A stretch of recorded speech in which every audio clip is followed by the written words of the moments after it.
शिव चिंतन धारा में आपका पुनः स्वागत है। शिव और शक्ति को हम समझने की कोशिश कर रहे हैं। शिव का तात्पर्य हमारी चेतना से है। पहले हम चेतना को समझें, जिसे हम कॉन्शसनेस कहते हैं। कॉन्शसनेस जिसकी वजह से हमारे अंदर बोध होता है, जिसकी वजह से सब कुछ जीवंत लगता है, जिसकी वजह से ये जीव जगत का व्यापार चलता है। चेतना क्या है? चेतना हमें समझने की जरूरत है। जब हम मन, बुद्धि, आत्मा, परमात्मा, ज्ञान, विज्ञान, बोध इत्यादि की जब बात करते हैं या सोचते हैं, तो इन चीजों को अपने में धारण करने लेने वाला तत्व कौन सा है? इसे ऐसे समझें कि आपको 2 साल, 4 साल, 10 साल पहले की बातें याद आ जाती हैं। आपने कुछ चीजों को याद किया हुआ है और बाद में जब जरूरत पड़ती है तब आप उसे रिकॉल करते हैं, यानी आपकी स्मृति। आपकी सूचनाओं का भंडार कहाँ होता है? क्या कोई एक ऐसी जगह है जहां पर आपकी सूचनाएं रखी रहती हैं? बचपन की बातें याद आती हैं, वो यादें कहाँ रहती हैं? वो समाचार आपका कहाँ रहता है? जैसे कंप्यूटर में आप देखते हैं सॉफ्टवेयर और हार्डवेयर। सबसे अच्छा उदाहरण तो आप ये सोच सकते हैं कि इंटरनेट आप देखते हैं। इंटरनेट दुनिया भर का समाचार अपने आप में समेटे रहता है। ये समाचार कहाँ रहता है? आप मोबाइल पर जब सर्च करते हैं तो आपकी मनचाही चीज आपके सामने आ जाती है, आप पढ़ लेते हैं। तो वो जो चीजें आपके याद करने पर पूरा याद हो जाती हैं, जब जरूरत पड़ती है तब आप उसे उपयोग कर पाते हैं। वो चीजें आपके कॉन्शसनेस में रहती हैं, आपकी चेतना में रहती हैं। आज हम चेतना के स्तर की बात करेंगे। चेतना के 7 स्तर होते हैं। 7वें स्तर की क्रमशः चर्चा करने से पहले हम पहले एक छोटी सी बात समझ लें कि हर एक व्यक्ति की जो व्यक्तिगत चेतना होती है, वह दूसरे व्यक्ति की चेतना से कुछ न कुछ भिन्न होती है। यानी कि हर एक व्यक्ति की व्यक्तिगत चेतना होती है। व्यक्ति ही क्यों, हर एक पशु की व्यक्तिगत चेतना होती है। हर एक वनस्पति की व्यक्तिगत चेतना होती है। हर एक अणु की व्यक्तिगत चेतना होती है।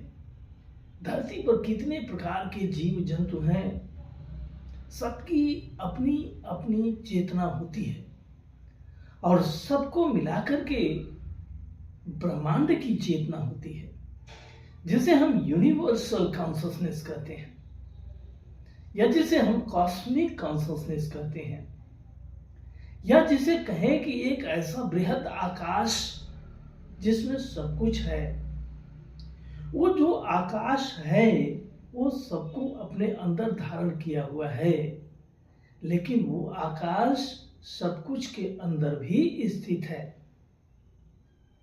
तो जब हम व्यक्ति की चेतना की बात करेंगे, यानी इंडिविजुअल कॉन्शसनेस की बात करेंगे, तो उस संदर्भ में हम सोचें कि चेतना के 7 स्तर होते हैं। कॉन्शसनेस के 7 लेयर्स होते हैं। पहला क्रूड कॉन्शसनेस जिसको कहते हैं, जड़ की चेतना जिसको हम कहते हैं, स्टोन कॉन्शसनेस जिसको कहते हैं। लेकिन इस पहले को समझने के लिए हमें यह समझना होगा कि पहला अपने साथ दो और स्तर को अपने में समाये हुए रहता है। जैसे कि जितने भी पदार्थ हैं वो 3 डायमेंशनल होते हैं। 3 डायमेंशनल, त्रिआयामी होते हैं। हर एक पदार्थ की कुछ लंबाई है, कुछ चौड़ाई है और कुछ ऊंचाई है। तो लंबाई, चौड़ाई और ऊंचाई, ये 3 कॉन्शसनेस के अलग अलग स्तर हैं। ये तीनों मिलकर के किसी पदार्थ का निर्माण करते हैं, या कहें कोई पदार्थ इन 3 लेवल के कॉन्शसनेस में रहता है। तो जो पदार्थ है, त्रिआयामी पदार्थ है, उसमें हम जड़ पदार्थ की बात करते हैं, स्टोन कॉन्शसनेस की करते हैं, जो फर्स्ट लेवल का, जो प्रथम स्तर का कॉन्शसनेस है। जैसे कि पत्थर में भी चेतना है, लेकिन पत्थर के चेतना का विकास धीमा होता है और मानव अपने जीवन काल में एक पत्थर की पूरी चेतना को विकसित हुए नहीं देख पाता है। पत्थर में चेतना होती है, इस बात का बोध इस बात से हो सकता है कि कोई तो वजह होगी कि कोयला लाखों साल तक जमीन में रह करके एक समय हीरा का रूप ले लेता है। कोयले से हीरा बन गया, समय लगा, लाखों लाख वर्ष का समय लगा, लेकिन वो पदार्थ, वो जो जड़ पदार्थ है, वो अपनी गति को बनाए हुए है और उस गति के परिणाम स्वरूप, लाखों वर्षों के परिणाम स्वरूप उस पदार्थ का विकास हुआ और कोयला हीरा बन गया। तमाम फॉसिल फ्यूल्स होते हैं, वनस्पतियां जमीन में दब करके लाखों करोड़ों वर्ष तक रह करके तेल वगैरह, जो पेट्रोलियम पदार्थ है, उसका निर्माण कर देती हैं। पर्वत बढ़ते रहते हैं, पत्थरों की गति का ये बड़ा सूचक है। तो जड़ चेतना जिसको कहते हैं, जिसको स्टोन कॉन्शसनेस कहते हैं, वो गतिशील है। कहने का तात्पर्य ये है कि पहले लेवल की जो चेतना है, पहले लेवल का जो कॉन्शसनेस है, उसे हम जड़ चेतन कहेंगे, जड़ का चैतन्य कहेंगे, स्टोन को कॉन्शसनेस कहेंगे, फिजिकल कॉन्शसनेस कहेंगे, फिजिकल क्वालिटीज उसमें आती हैं। फिर हम दूसरे लेवल की बात करेंगे, यह कहें कि पहला स्तर, दूसरा स्तर, तीसरा स्तर, चेतना के ये तीनों स्तर एक साथ हम बोध करेंगे। ये जड़ चैतन्य हुआ, ये जड़ चैतन्य हुआ। फिर हम दूसरे लेवल की बात करेंगे, प्लांट कॉन्शसनेस। प्लांट कॉन्शसनेस का मतलब क्या हुआ? वनस्पति की चेतना, घास से लेकर के जितने भी प्रकार के वनस्पतियों का बोध हम कर सकते हैं, उनमें चेतना के द्वितीय स्तर का विकास हुआ है। फिर चेतना के तीसरे स्तर का विकास होता है और वो तीसरा स्तर है एनिमल कॉन्शसनेस।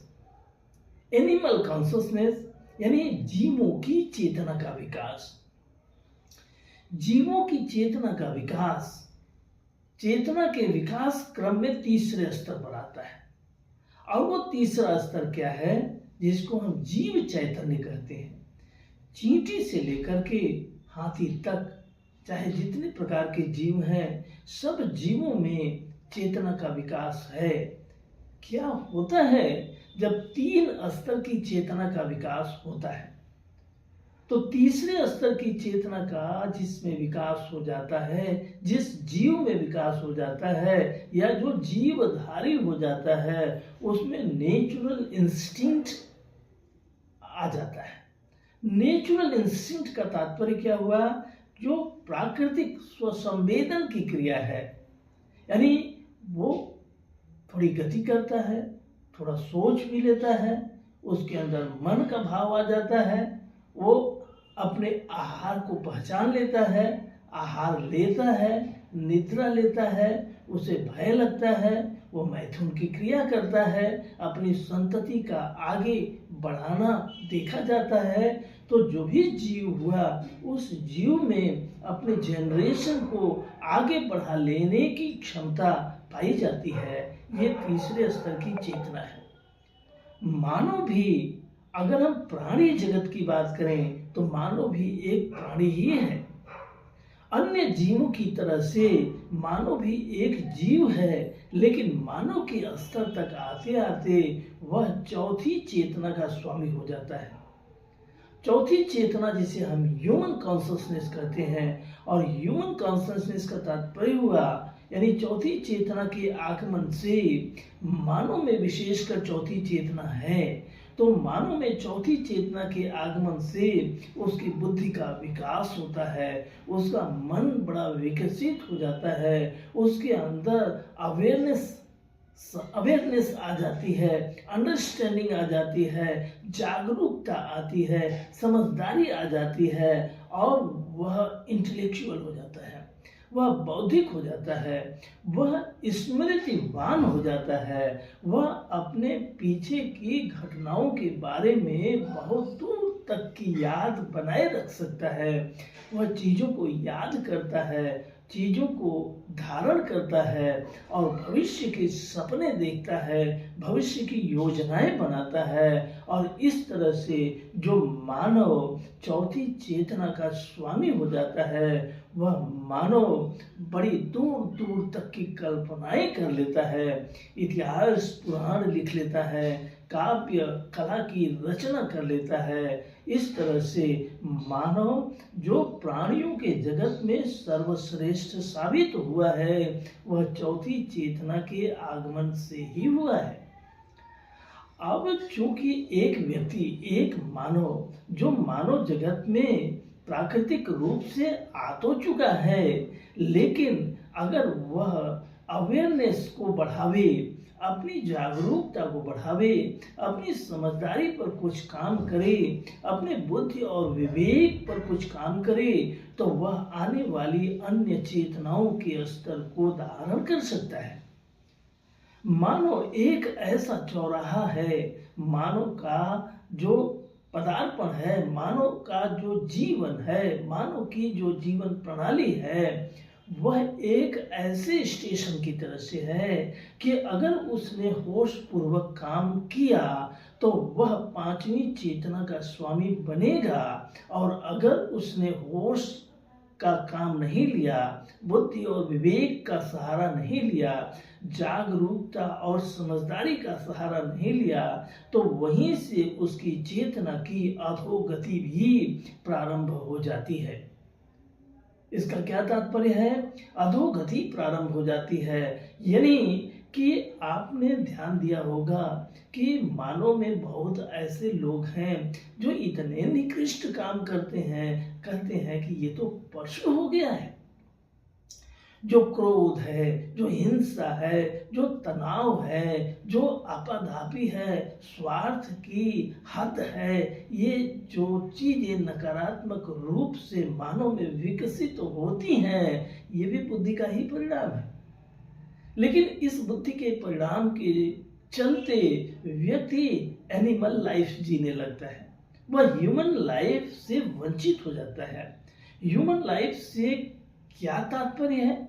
अगर हम मानव जगत में है तो उसके अंदर करुणा का भी विकास होना चाहिए, उसके अंदर दया और सहयोग का विकास होना चाहिए, एक दूसरे के साथ सामंजस्य बना करके रहने का विकास होना चाहिए। अगर ऐसा नहीं होता है तो वह तीसरे स्तर पर काम कर रहा है, यानी मानव जीवन में रह करके भी वह एनिमल लाइफ जी रहा है।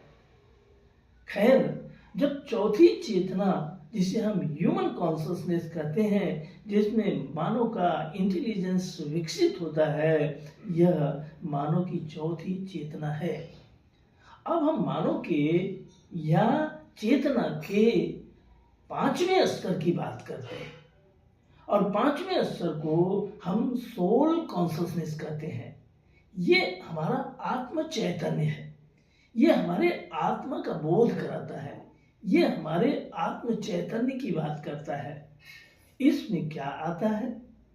ज्ञान तो आदमी के पास आया, बुद्धि और विवेक से तो उसने काम लेना शुरू किया। बुद्धि के चलते ही उसने अपनी शक्ति का दुरुपयोग भी किया और सदुपयोग भी किया। लेकिन वह बुद्धि विवेक का रूप धारण करे, यानी उचित और अनुचित का निर्णय करने की जो क्षमता है उसे हम विवेक कहेंगे।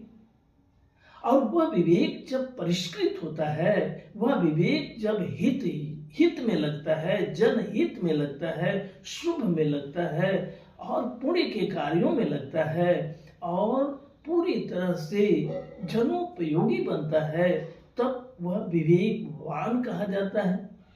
और यही बुद्धि का विवेक के रूप में, फिर उसके बाद प्रज्ञा के रूप में जब विकास होता है, तब उसके पांचवें स्तर का विकास होता है।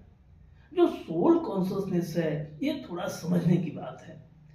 कितने ही लोग हैं आत्मा की बात करते हैं, आत्मा परमात्मा की बात करते हैं, लेकिन आत्म चैतन्य का बोध कितने लोगों को होता है?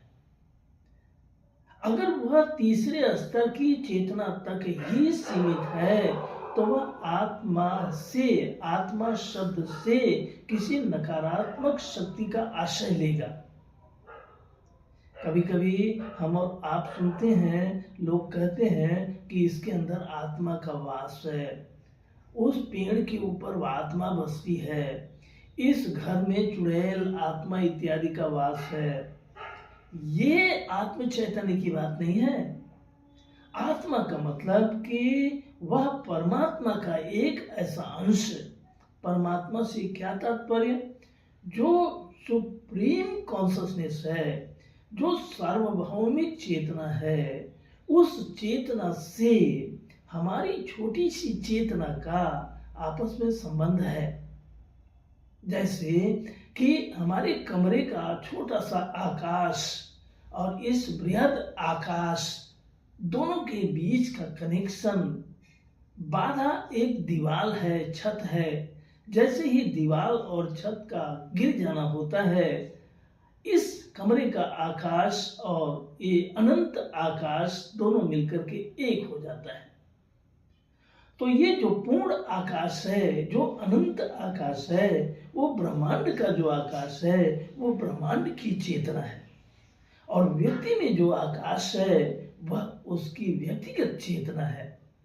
तो जो आत्म, जो इंडिविजुअल कॉन्शसनेस, जो व्यक्तिगत आत्म शक्ति का जो बोध है, यही पांचवें स्तर की चेतना है।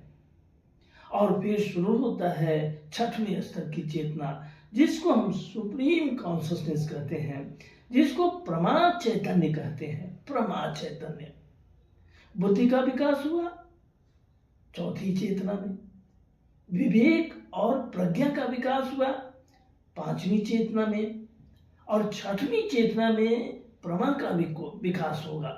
प्रमा का विकास यानी विस्डम का विकास और ज्यादा होगा। वहां जिसकी चेतना छठे स्तर तक विकसित होती है, उसके अंदर ट्रांसेंडेंटल अप्रोच आता है, यानी कि वह इस जीव जगत को भली भांति समझना शुरू कर देता है। वह इस जड़ और चैतन्य के आपसी सम्मिलन को अच्छी तरह से समझना शुरू कर देता है। वह इस जीवन के संदर्भ में ही नहीं, बल्कि अनगिनत जीवन के संदर्भ में सोचने की शक्ति अर्जित करने लगता है। वह चेतना के जो व्यक्तिगत रूप ले लेने की गति है, वह समझना शुरू कर देता है। उसके अंदर दूरदर्शिता, जिसको हम कहते हैं कि कोई ऋषि मुनि इतना ज्ञान संपन्न हो जाता है कि वह बड़े दूर तक की बातों को सोच सकता है, याद कर सकता है, कहीं भी जा सकता है, कहीं भी गमन कर सकता है, कहने का तात्पर्य यह है, छठवें स्तर तक की चेतना का बोध होते होते व्यक्ति में बुद्धत्व आने लगता है। भगवान बुद्ध को, राम को, भगवान कृष्ण को, जीसस क्राइस्ट को, पैगंबर मोहम्मद को अगर हम इस संदर्भ में लें तो उन्हें किस स्तर तक की चेतना का विकसित स्वरूप कहेंगे? छठे स्तर तक की चेतना का विकसित स्वरूप कहेंगे।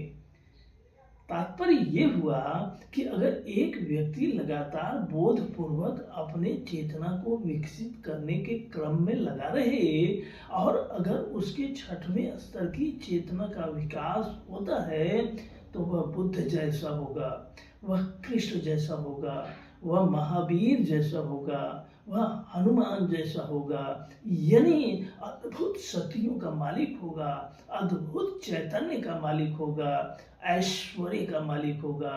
धीरे धीरे लोग उसे भगवान की श्रेणी में रखना शुरू कर देंगे।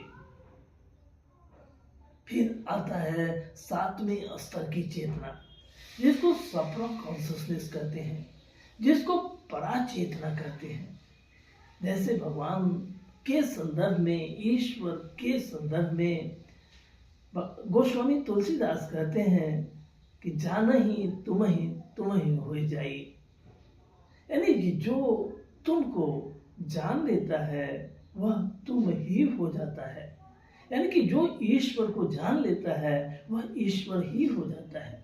यानी जिसकी चेतना सातवें स्तर पर पहुंच गई फिर उसे लौट कर आने की जरूरत नहीं, वह पुनर्जन्म के सारे चक्कर से मुक्त हो गया।